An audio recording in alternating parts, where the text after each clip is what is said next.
ओडिशा के बालासोर जिले में हाल की ट्रेन दुर्घटना हमारी राष्ट्रीय अखंडता और सामाजिक ताने बाने के लिए एक कठोर अग्नि परीक्षा साबित हुई है। कम से कम 300 लोगों की मौत और 1100 से अधिक लोगों के घायल होने के साथ यह त्रासदी 2013 में केदारनाथ बाढ़ के बाद से सबसे विनाशकारी है। एक प्राकृतिक आपदा जिसने उत्तराखंड राज्य पर कहर बरपाया था।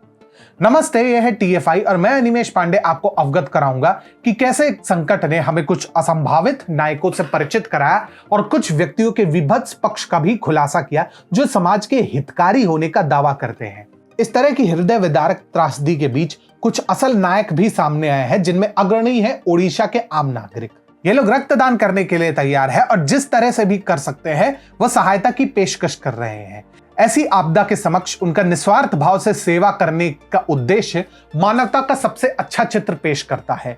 गलत नहीं कहा गया है कि ये लोग संपदाओं से गरीब हो सकते हैं, परंतु आचरण और संस्कृति से नहीं। अपने मजबूत सांस्कृतिक राष्ट्रवाद के लिए अक्सर जिन RSS और बजरंग दल जैसे संगठनों को बदनाम किया जाता है, वे भी इस अवसर पर आगे आकर सहायता कर रहे हैं। इस संकट के दौरान उनका मानवीय दृष्टिकोण, पीड़ितों को राहत और सहायता प्रदान करना हमें समाज में उनकी भूमिकाओं के बारे में पूर्व कल्पित धारणाओं पर पुनर्विचार करने के लिए अवश्य विवश करता है। अडानी समूह और LIC जैसे प्रमुख संस्थानों ने भी कुछ महत्वपूर्ण कदम उठाए हैं।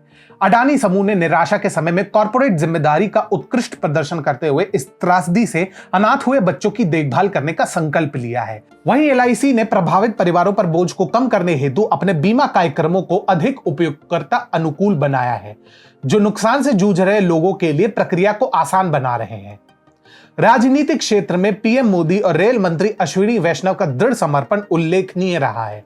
आलोचनाओं की बाढ़ के बावजूद उन्होंने लचीलापन और संकल्प दिखाया है। रेलवे मंत्री अश्विनी वैष्णव विशेष रूप से रेल नेटवर्क को जल्द से जल्द बहाल करने के लिए राहत कर्मियों के साथ अथक प्रयास कर रहे हैं।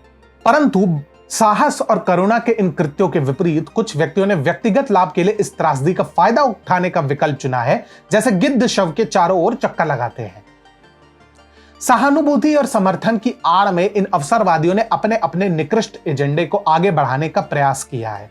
उदाहरण के लिए ममता बनर्जी आपदा स्थल पर तेजी से पहुंची, परंतु मानवीय आवेग से प्रेरित होकर नहीं, अपितु अपने स्वयं के राजनीतिक एजेंडे को आगे बढ़ाने के लिए।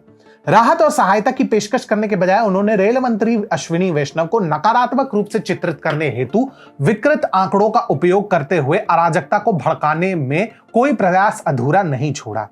इससे भी अधिक खेदजनक बात यह है कि खुद रेल मंत्री के रूप में संदिग्ध ट्रैक रिकॉर्ड रखने वाले कुख्यात राजनेता लालू प्रसाद यादव वर्तमान प्रशासन पर कीचड़ उछालने के लिए इस अवसर का लाभ उठा रहे हैं।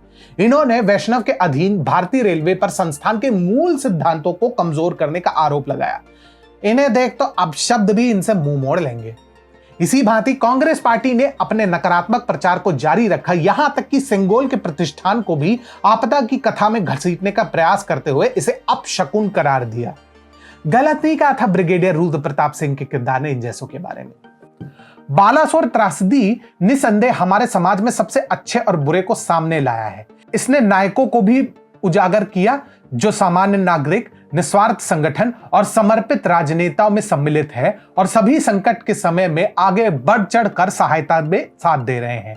इसके साथ ही इन्होंने उन गिद्धों को भी बेनकाब किया है जो कलह बोने और अपने एजेंडे को आगे बढ़ाने के लिए आपदा का लाभ उठाते हैं। जहां हम इस त्रासदी से प्रभावित लोगों के साथ एकजुटता से खड़े हैं, वहीं हमें इन नायकों और गिद्धों के बीच अंतर भी करना चाहिए और पहले को संजोना और बाद वाले से सावधान भी रहना चाहिए।